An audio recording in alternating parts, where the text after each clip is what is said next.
आज एक खास शख्स के साथ मुलाकात प्रोग्राम में बात करेंगे। पहले नौकरी मिलने पर आरक्षण और फिर बाद में प्रमोशन में आरक्षण, ये व्यवस्था दशकों से चलती आ रही है, लेकिन बीते कुछ समय में प्रमोशन में आरक्षण में स्पष्टता नहीं होने से नियुक्ति रुक गई थी या रोक दी गई थी।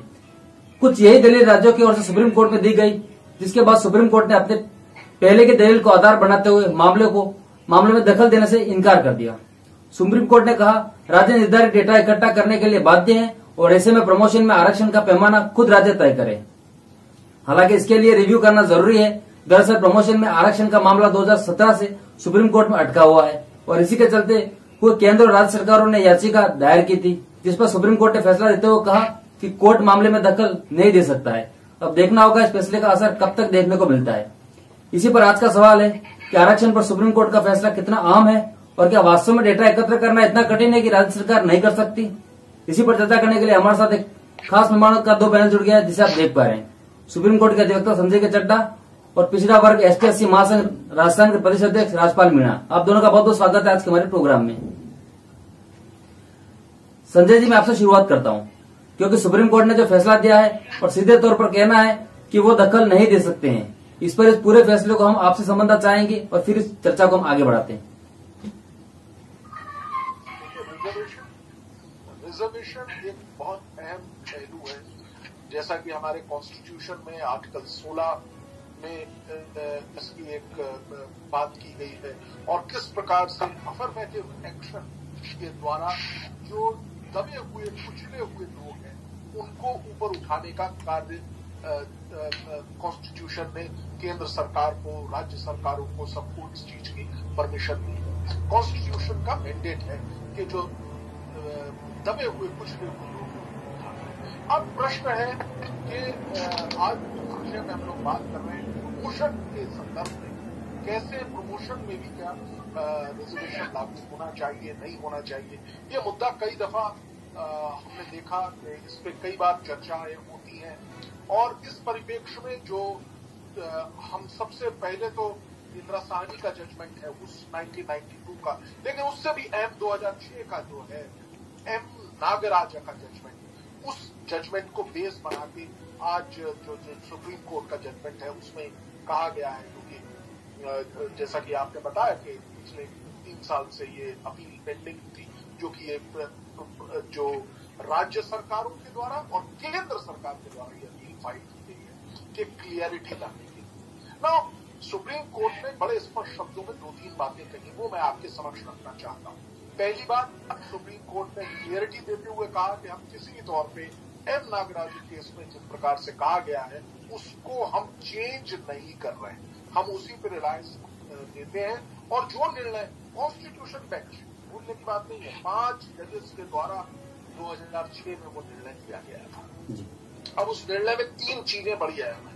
पहली चीज कि कोई भी राज्य सरकार कॉन्स्टिट्यूशन में दिए गए इस मैंडेट अवश्य है, प्रमोशन में जो रिजर्वेशन है उसको लागू करने के लिए बाध्य नहीं है। पहली चीज।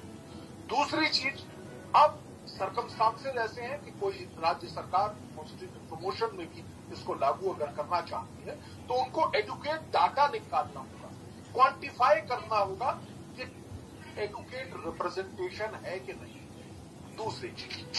तीसरी चीज, किसी भी हाल में जो रिजर्वेशन है वो 50% की जो म्याद इंदिरा साहनी 1992 के जजमेंट में दी गई थी उसको क्रॉस नहीं करनी चाहिए। तो ये 3 आधारभूत पॉइंट थे।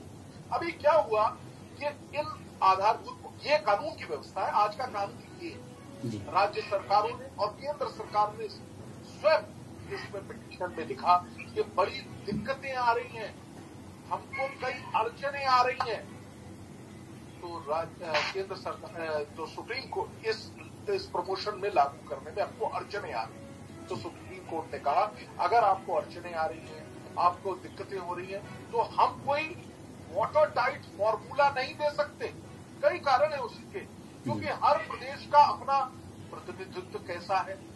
तो उन्होंने खास तौर से बल्कि एक और बड़ी अहम बात की कि आपको काडर को यूनिट बना के, क्योंकि हर प्रदेश की, हर काडर की अपनी अपनी व्यवस्था है, वहां पे 2 चीजें करनी होंगी कि प्रतिनिधित्व जो है, जो शेड्यूल कास्ट या शेड्यूल ट्राइब है, उनका प्रतिनिधित्व कैसा है, पहली चीज। दूसरी चीज, एडमिनिस्ट्रेटिव स्किल्स जो है उन पे भी बल दिया जाना चाहिए। ये सारी बातें नागराजा जज में कही गई थी और सुप्रीम कोर्ट में अभी जो 3 जज बेंच थी उसने बड़े स्पष्ट शब्दों में कहा कि वो 5 जज बेंच का जो फैसला है उसमें हम बिल्कुल भी किसी प्रकार से दखलंदाजी नहीं कर सकते। और एक कानून की व्यवस्था और भी है, 3 बजे जजेस की बेंच संभवतः वैसे भी दखलंदाजी नहीं कर सकती। अगर उनको कोई चीज उनको लगता कि इसमें नियमावली बनाने की आवश्यकता है या कोई गाइडलाइंस देने की आवश्यकता है, तो वो इस पर्टिकुलर केस को रेफर करते हैं हायर बेंच के पास, यानी कि 5 से अबव बेंच में ही इसका निर्णय हो सकता था। तो ये निर्णय तो सबको मालूम था पहले कि जो नागराजा में है, नागराजा 2006 में, वही लागू होगा, वही होगा, क्योंकि 3 बेंच की जज वैसे भी इंटरफेयर नहीं कर सकती। अब परिप्रेक्ष्य इसमें मैंने जरूर लंबा बोला, लेकिन ये समझाना बहुत आवश्यक था। मैं जानता हूं हमारे साथ राज्यपाल जी भी हैं, वो भी एक एक्सपर्ट है, वो अपनी ओपिनियन देंगे। लेकिन आप देखिए, कई यहाँ प्रश्न बार बार उठ जाता है कि जो इंदिरा साहनी के केस में 50% की जो म्याद दी गई थी, उसको तो कई राज्यों ने जो है कई बार उल्लंघन किया है उसका। जैसे तमिलनाडु 68% रिजर्वेशन की बात करता है, आप देखते हैं राजस्थान में गुर्जर समुदाय, हरियाणा में जाट, महाराष्ट्र में मराठा, गुजरात में पटेल, तमाम लोग मांग करते हैं कि रिजर्वेशन 50% की म्याद वो उल्लंघन नहीं हो सकता। खैर, आज का जो निर्णय है मैं उस पर आपको बताऊं कि जो मैंने आपको बताया कि वो ये है, जो एम नागराज का केस है 2006 का, उसी को ही लागू करना होगा। अब राज्यों को और केंद्र सरकार को ये डाटा इकट्ठा करना कोई इतना मुश्किल काम नहीं है, एक इच्छा शक्ति की कमी मुझे लगता है। ठीक है राज्यपाल जी, कहां पर कमी रह गई? क्योंकि अब आप लोग इस फैसले का स्वागत भी कर रहे हैं, लेकिन कैसे इम्प्लीमेंट होगा, क्या इम्प्लीमेंट यहाँ पर किया जाएगा? जो सुप्रीम कोर्ट ने कहा है, पहले भी कहा गया था, लेकिन रिव्यू कभी हुआ नहीं।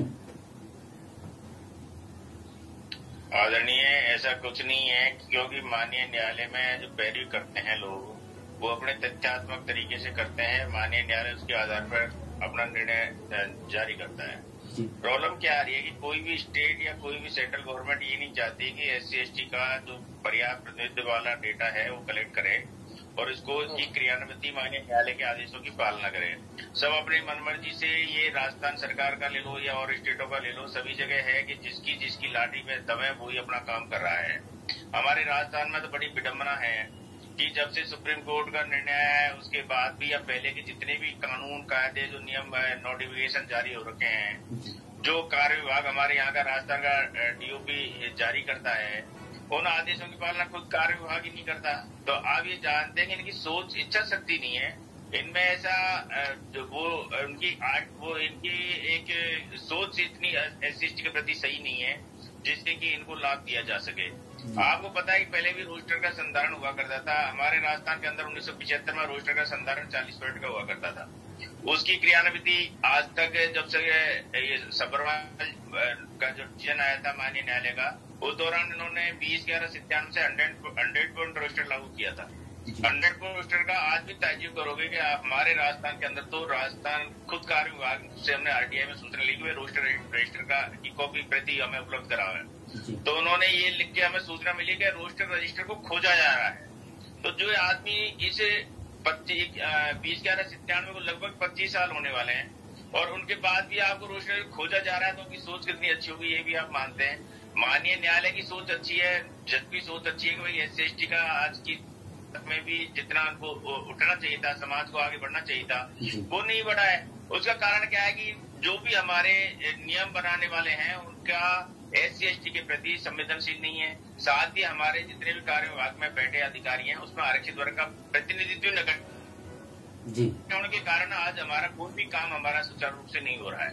इसका कारण क्या है कि नियम कानून तो बड़े अच्छे लगते हैं, राजनीतिक फायदा उठाने के लिए ये निर्णय जारी करवा देते हैं। अभी आपको पता है कि ये कितने दिनों से पेंडिंग था, इसलिए कि UP में चुनाव है, उसको देखते हुए इन्होंने निर्णय करवाया है। लेकिन इसको तो पहले भी किया जा सकता था, इसकी समीक्षा तो पहले भी हो सकती थी।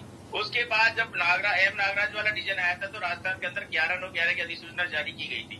11/9/11 की अधिसूचना में क्लियर लिखा गया कि SC/ST हमारे 12% तो ST का रिजर्वेशन है, 16% SC का रिजर्वेशन है। उसमें नोटिफिकेशन जारी हुआ तो क्लियर ये कहा था कि भाई आपको इनके रोस्टर के आधार पर ही आपको 1/4/97 से पदोन्नति करनी है। अब आप रोस्टर का संधारण नहीं कर रहे हो और 1/4/97 से हमारे राजस्थान में सभी विभाग में DPC हो गई, तो मुझे बताओ कि कैसे आप पर्याप्त प्रतिनिधित्व की बात करते हैं, हमें कैसे मिलेगा? आज हमें कौन चाहता है? आज तो सबसे बड़ी विडंबना ये है, न्यायालय निर्णय देता है, कार्य विभाग आदेश जारी करता है, सरकारें उसकी घोषणाएं करती हैं, उसके बाद भी आप देखिए कि पूरे राजस्थान में लगभग आज हमारा 28% में से मात्र 8 से 9% लोगों को ही छोटे पदों पर बाहर मिला है, ऊपर के पदों में तो आज भी नहीं मिला है। तो ये एक विडंबना है। ये जब तक हमारे समाज के लोग और हमारे राजनीतिक प्रतिनिधित्व और साथ में ही हमारे न्यायालय द्वारा कोई कठोर कदम एक के ऊपर, जैसे बाध्यकारी आप कह रहे हो, बाध्यकारी नहीं है, वो शब्द खराब है भाई, इसको मैंडेटरी करना पड़ेगा तभी ये लागू हो सकता है। नहीं, मुझे नहीं लगता है कि आज हमारे 75 साल स्वतंत्र होने के बाद आज भी आरक्षण का पूरा लाभ नहीं मिला है, तो मुझे नहीं लगता कि आगे हमें कोई लाभ मिलेगा। जी राजपाल जी, लेकिन इसको लेकर कभी शिकायत नहीं की गई कि जब इस तरह के नियम है, रोस्टर की बात है, जब सब चीजें साफ कही गई है, स्पष्ट तौर पर आदेश है, तो इसे क्यों नहीं किया जाता? मैं आपसे निवेदन करूंगा, आज अभी हाल ही में हमारे गांधी जी की मूर्ति है सचिवालय के अंदर। राजस्थान का इतिहास गवाह है आज की तारीख में, जब से भी कोई धरना सचिवालय के अंदर नहीं दिया गया है। आज 10 दिन से लगातार धरना चलाते हैं, शाम को उठा देते हैं, लगाते हैं, उठाते हैं। आज भी हमारा छुट्टी के दिन भी अभी मुझे मैसेज आया कि आपकी मीटिंग के कारण रुक गए यहाँ पर। 4 बजे से वहां पर धरना चालू है और गांधी जी की मूर्ति के आगे चालू है, सचिवालय के अंदर चालू है। जब वो खुद वहां काम करने वाले लोग ही दुखी हैं, सचिवालय के कार्मिक ही दुखी हैं, तो और विभाग वाले कितने दुखी होंगे आप इसमें रखते हैं। और कह रही हमारे ज्ञापनों की, आप तय हर समाज ने हजारों ज्ञापन कार्य विभाग को, मुख्यमंत्री महोदय को, CS को, जितने भी ऑफिसर इफेक्टेड पर्सन है उनको सबको हमने ज्ञापन दिए। हमारे संगठन ने भी बहुत सारे ज्ञापन दिए, लेकिन कागज देने के बाद में उनको वहां पर मुख्यमंत्री महोदय से मिले थे, क्या भाई नीचे वाले ऑफिसर कहते हैं ये क्रियान्वित करके बताओ। आज तक 7 साल 2 साल तक उन पर कोई सोचता ही नहीं, बात ही नहीं करना चाहता। क्यों कि आज वो उसी तरह जो राजशाही शासन पहले चला करता था वही आज हमारे राजस्थान के अंदर चल रहा है, जो कि एक बहुत ही दुखद समय हमारा जो होना चाहिए, जो आरक्षण का एक बहुत अच्छा समय होना चाहिए था न्यायालय के आदेशों के अनुसार, जो आज दुखद समय हमारा चल रहा है। संजय जी, अगर आदेश आते हैं कोर्ट से और अगर जिम्मेदारी से उसे इम्प्लीमेंट नहीं किया जाता है तो क्या उसके लिए कोई सख्ती नहीं है? क्या उसके लिए कोई मॉनिटरिंग नहीं है कि कोर्ट के आदेशों की पालना हो रही है या नहीं हो रही है? देखिए, ये बात बिल्कुल सही है कि जैसा हमारे जो दूसरे वक्ता है राजपाल जी, उन्होंने भी कहा कि कोई जो सरकारें हैं वो इसको इम्प्लीमेंट नहीं कर रही। तो पहले तो मैं इस बात से बिल्कुल सहमत हूं कि राज्य सरकारों की ओर से इसमें कदम उठना चाहिए, केंद्र सरकार की ओर से स्पेशल कदम उठना चाहिए, वो नहीं उठा है, पहली बात। दूसरा, आपके प्रश्न का जवाब, ये इसके लिए सख्त प्रक्रिया होनी चाहिए, सख्त व्यवस्था होनी चाहिए, सख्त कानून होना चाहिए कि अगर सुप्रीम कोर्ट का कोई निर्णय है तो उसका पालन हुआ है कि नहीं।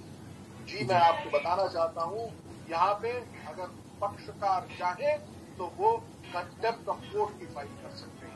कई रास्ते हैं, अगर कोई निर्णय दिया गया है। देखिए, मुझे याद पड़ रहा है आदरणीय चीफ जस्टिस का एक रिमार्क किया है, तो बड़ा कष्ट होता है कि जब सरकारें जो है सुप्रीम कोर्ट के निर्णय को कई दफा नहीं मानती है, उनका प्रत्यक्ष क्रियान्वयन नहीं करती है, तो कष्ट होता है। ये हमारे चीफ जस्टिस ने कहा है कुछ दिन पहले, आप तो ये बड़ी इम्पोर्टेंट चीज है। हमको आज आवश्यकता है कि क्रियान्वयन हो।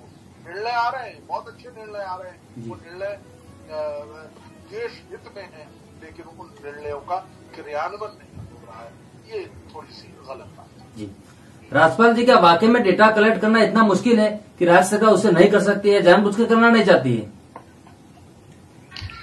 आदरणीय, मैंने आपको बात कर रहा हूँ, जब नागराज सरकार निर्णय आया था माननीय सर्वोच्च न्यायालय का, उस दौरान भी इन्होंने क्वांटिफाइड डेटा तैयार किए थे और ऐसा कुछ नहीं है, क्योंकि हर बात में जब भी कोई बजट सेशन होता है उसमें पूरे राजस्थान के जितने भी कर्मचारी अधिकारी कार्यरत है उनका बजट के दौरान उनकी समीक्षा होती है, कितनों को कितना बजट दिया जा रहा है, किस विभाग को कितना दिया जा रहा है, कर्मचारी के हित में कितना दिया जा रहा है, सारे डेटा इनके पास है। इनकी सोच सही नहीं है, कार्य विभाग के अधिकारियों की सोच सही नहीं है, वरना डेटा तो उनके पास है। आपको पता है हर सरकार के पास में हर कर्मचारी का डेटा ऑनलाइन है।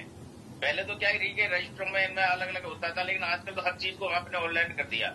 उसके बाद अगर डेटा नहीं है, ये कोई संभव है क्या आज के युग में? मुझे नहीं लगता। सरकार सोचे तो विद इन वीक सारे विभागों में कितने अधिकारी कर्मचारी काम कर रहे हैं ऑनलाइन, बिल्कुल एक बार सारा डेटा आपके सामने है। लेकिन इनकी सोच सही नहीं है। SC/ST को न्याय देना ये नहीं चाहते हैं, SC/ST के नियमों की पालना नहीं ये करना चाहते हैं। क्यों कि इनको वोट जब किसी भी प्रदेश के अंदर इसके अंदर जब कोई चुनाव होते हैं तभी SC/ST के लोगों की याद आती है, उन्हीं के ही योजनाओं की याद आती है, उन्हीं के प्रमोशन और रिजन वाले निर्णय की याद आती है। वरना हमें आज भी पहले शोषित थे, अब भी शोषण है, आगे मुझे लगता है कि 10-20 साल तक हमारा कुछ शोषण रुक पड़ेगा, क्योंकि हमें न्याय देने वाले ही न्यायप्रिय नहीं है। जो न्यायालय आदेश करते हैं उनकी क्रियान्विति नहीं होती, उसी के आदेश की पालना में दोबारा रेट लगा दी जाती है, फिर दोबारा रेट लगा दी जाती है। हम इतने सक्षम नहीं है कि हम सुप्रीम कोर्ट हाईकोर्ट के वकील खड़ा करके हमारी वेदना को लड़ सके।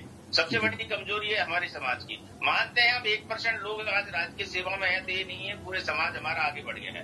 वो जो लोग हैं उनको वो भी लड़ के इस स्थान पर पहुंचे। आप भी जानते हैं जो आदमी दबा कुचला होता है वो किस तरह आगे बढ़ सकता है। अभी हाल ही में आप देखो कि कार्य विभाग के आदेश की पालना, कार्य विभाग के कर्मचारी सचिवालय के अंदर देश स्वतंत्र होने के बाद पहली बार राजस्थान में एक धरना चल रहा है। और कल हमारे गांधी जी का पुण्यतिथि वाले कार्यक्रम का प्रोग्राम है, माननीय मुख्यमंत्री महोदय का, उसी जगह पे धरना चल रहा है। फिर भी सरकार को ये पता नहीं है कि ये लोग क्यों बैठे हैं, किस लिए बैठे हैं, इनके साथ अन्याय हो रहा है। तो आप समझ सकते हैं कि हमारे साथ कितना अत्याचार हो रहा है। जी संजय जी, यही सवाल मेरा आपसे है कि क्या डेटा कलेक्ट करना इतना मुश्किल है कि राज्य सरकार उसे नहीं कर सकती है और उस आधार पर आगे इस काम को बढ़ाया नहीं जा सकता है, जो कि सुप्रीम कोर्ट ने कहा है? तो क्या इतना मुश्किल है? देखिए, सुप्रीम कोर्ट ने बड़े स्पष्ट शब्दों में कहा कि क्योंकि हर प्रदेश की, हर राज्य की जो स्थिति है वो भिन्न है। सुप्रीम कोर्ट ने कहा कि हम कोई यार्ड स्टिक नहीं दे सकते कि ये सब पैरामीटर्स हैं, इनको फॉलो कर लीजिए, ऐसा हम नहीं दे सकते, क्योंकि हर प्रदेश का, हर क्षेत्र का, हर काडर की अपनी समस्या है। किसी काडर में जो है प्रतिनिधित्व ठीक है, किसी काडर में प्रतिनिधित्व बिल्कुल शून्य है। तो ये तो प्रश्न, लेकिन एक फॉल्ट है बात है जो मैं बात खत्म कर दूं। आप एक समय में एक ही व्यक्ति बोल सकता है। तो जो सबसे अहम बात है वो है आपके सवाल का जवाब कि इच्छा शक्ति का अभाव। जो राज्य सरकारें और केंद्र सरकार है उनमें इच्छा शक्ति का अभाव है। वो नहीं देखते कि क्या निर्णय है और उनको क्या करना है। उस इच्छा शक्ति के अभाव में सब चीजें छूट रही हैं। जी राजपाल जी, आप कुछ कहना चाहते हैं? मैं ये कहना चाह रहा था साहब, आप कह रहे हैं कि डेटा तो क्या है कि इनके पास ऑनलाइन है और किसी तरह की कोई इनको परेशानी नहीं है। लेकिन क्या है कि जैसे आप कह रहे थे, साहब कह रहे थे कि बाध्यकारी नहीं है, ये नहीं शब्द तो हमारे लिए सबसे बड़ा कलंक है। अगर यही माननीय न्यायालय कहते भाई जिस स्टेट का जो रिजर्वेशन है उस पॉलिसी को करना बाध्यकारी है, तब तो हमको न्याय मिलने का पूरे चांस है। लेकिन नहीं शब्द हमारे लिए का एक मान लो कि सुसाइड नोट जारी वाली बातें हैं। अगर माननीय न्यायालय कहते थे हर स्टेट को अपने नियम अनुसार ये आपको प्रमोशन और रिजर्वेशन देना बाध्यकारी है, तो हमें न्याय मिलने की पूर्ण उम्मीद होती है। लेकिन साहब कह रहे हैं कि बाध्यकारी नहीं है, तो नहीं ही हमारे लिए सब कुछ है, जो आज 70 साल से हम नहीं के चक्कर में हमारा जीवन यापन कर रहे हैं। जी संजय जी, क्लोजिंग कमेंट आपका। ठीक था, लेकिन निर्णय यही है, कानून की व्यवस्था यही है। मैं तो कानून बताने के लिए आया हूँ, तो पॉलिटिक्स से मेरा कोई लेना देना नहीं है। या मैं तो जो कानून की व्यवस्था वो मैं बता रहा हूँ। जो निर्णय है एम नागराज का, उसमें ये बड़े स्पष्ट शब्दों में कहा गया।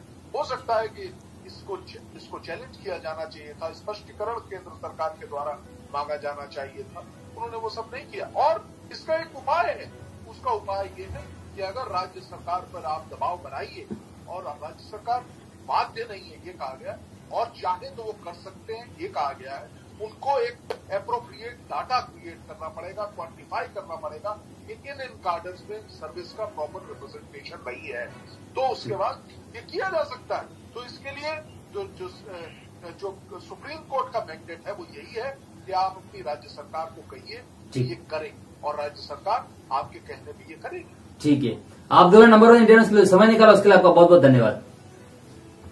थैंक यू सर, बहुत बहुत आभार आपका भी।